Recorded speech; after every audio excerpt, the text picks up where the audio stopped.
Pero Dios es rico en misericordia, por su gran amor con que nos amó, aun cuando estábamos muertos en pecados nos dio vida junto con Cristo. Por gracia ustedes han sido salvados. Efesios 2, 4 y 5. A continuación, presentamos la lección número 4.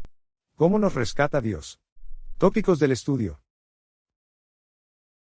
El 14 de octubre de 1987, Jessica McClure, de 18 meses de edad, estaba jugando en el patio trasero de la casa de su tía, cuando cayó 7 metros dentro de un pozo abandonado. Su situación crítica atrajo a medios de todo el mundo a Midland, Texas, Estados Unidos. Una audiencia global vio a la bebé Jessica durmiendo, llorando, cantando y llamando a su madre. Observaba mientras el personal de emergencias entubaba aire fresco a través del pozo.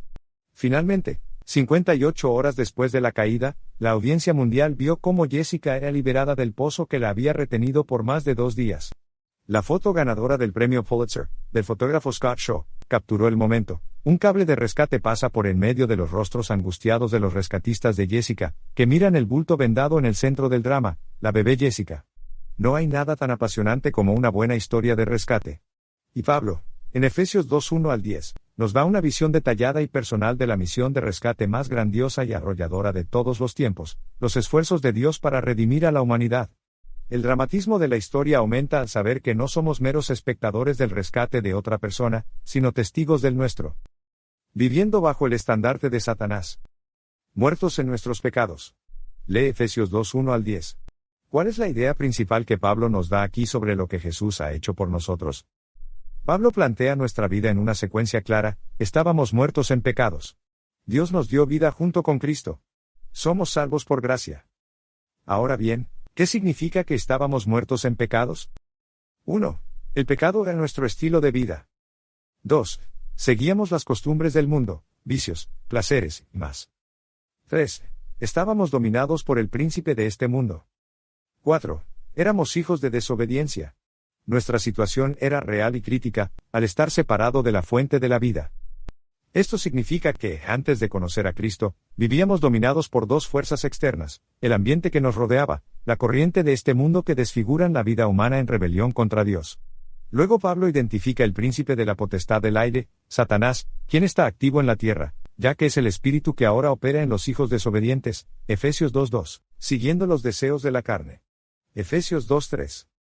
Entre ellos, los desobedientes, todos nosotros también vivimos en otro tiempo al impulso de los deseos de nuestra carne, haciendo la voluntad de la carne y de los pensamientos, y éramos por naturaleza hijos de ira, igual que los demás, Efesios 2:3.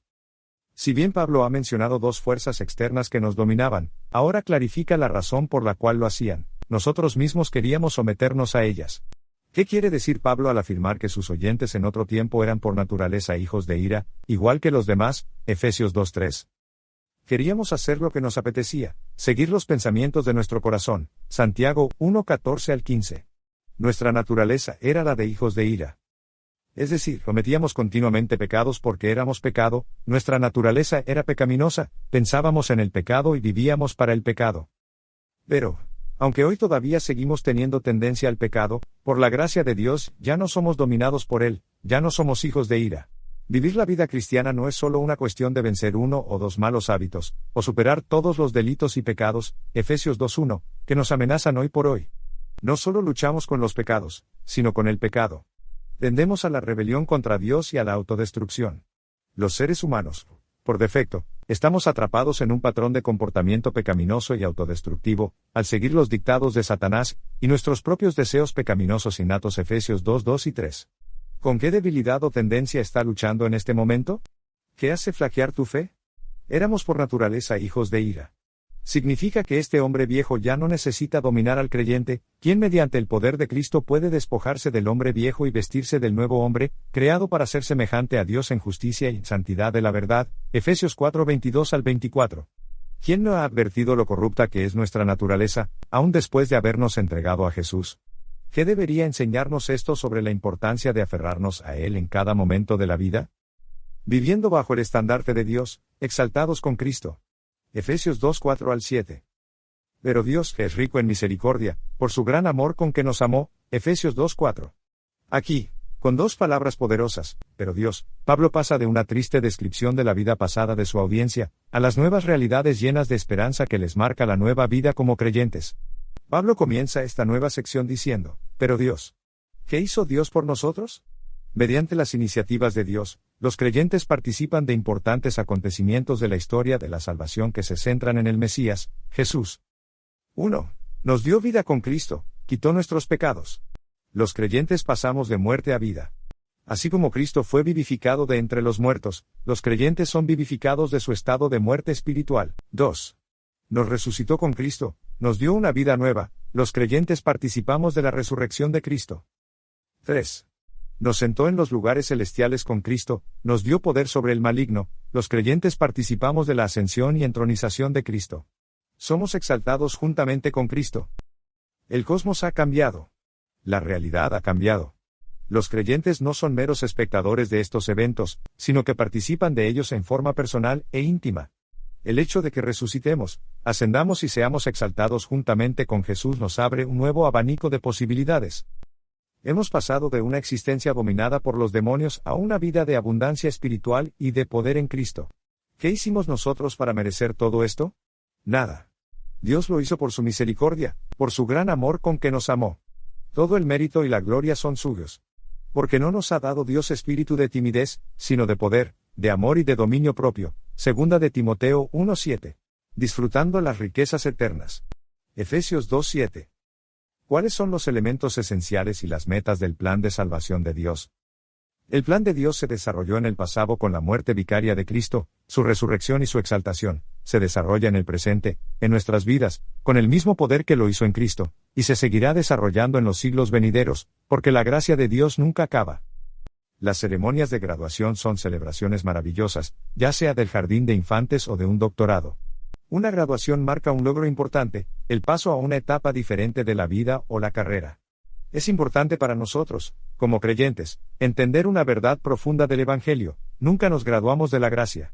Nunca hay una celebración por haber obtenido nuestro doctorado en gracia ni porque nos graduemos de nuestra necesidad de ella. Esta gracia se hizo patente en el pasado, la vivimos hoy y será nuestro tema, y el tema de los ángeles y de los mundos que nunca cayeron, por toda la eternidad. Pablo piensa en la gracia de Dios como un tesoro o una fortuna de valor insondable, de la que los creyentes pueden extraer riqueza para satisfacer cualquier necesidad. Esta gran generosidad de Dios hacia nosotros se convierte en una exhibición elocuente, eterna y cósmica de su gracia. Lo que Dios nos ofrece, salvados por gracia. Efesios 2:1-10. En Efesios 2:1-3, Pablo documenta que la salvación de los creyentes en Éfeso no se produce por su buen comportamiento ni por sus cualidades encantadoras. Cuando comienza la historia, están espiritualmente muertos. No hay ni una chispa de vida ni de valor en ellos, Efesios 2:1. El pecado los venció completamente. No manifiestan ninguna iniciativa personal, sino que Satanás mismo los guía, además de sus bajas pasiones y sus delirios mentales. Sin saberlo, se encuentran en una situación mucho peor que la de carecer simplemente de vida espiritual o de virtud. Juntamente con toda la humanidad, son los enemigos del verdadero Dios, y se encaminan hacia un día final de juicio divino. Son hijos de ira, igual que los demás, Efesios 2:3. Al terminar esta sección, Pablo se quiere asegurar de que sus lectores han comprendido en qué consiste el plan de salvación, y qué parte realiza Dios en él, y qué parte nosotros. 1. Somos salvos por gracia. 2. La fe es el medio. 3. Pero la fe no es nuestra, es un don de Dios. 4. Ninguna obra nuestra nos salva. 5. Por tanto, nadie se puede gloriar por su salvación. 6. Al salvarnos, Dios nos crea para buenas obras. 7. Toda buena obra que hagamos, Dios la había preparado ya con antelación. La idea queda clara. La salvación viene de Dios, nosotros solo tenemos que aceptarla. En vez de estar arraigada en nuestras cualidades, la salvación se fundamenta en el inexplicable amor de Dios, un amor que no puede explicarse sobre la base de ningún valor que resida en el objeto de ese amor. Pablo retoma el tema, con el deseo de asegurarse de que su argumento se mantenga firme: la salvación de los creyentes es una obra divina, no humana. No se origina en nosotros sino en el don de Dios. Ningún ser humano puede jactarse de haberlo provocado. Si permanecemos en la gracia de Dios, nosotros, los creyentes, somos pruebas vivientes de su gracia y solo su gracia. Somos sus obras maestras, creadas por Dios en Cristo Jesús. Por la gracia de Dios hemos recibido nueva vida en Cristo. Hemos resucitado con Cristo, y hemos sido exaltado con Cristo. Esto abre un abanico de posibilidades para los creyentes, una era de grandes bendiciones. Tenemos el derecho de pasar de una existencia abominada por el demonio a una vida recreada por Dios, llegando a ser ejemplos de la increíble riqueza de la gracia y bondad de Dios. Dios te bendiga.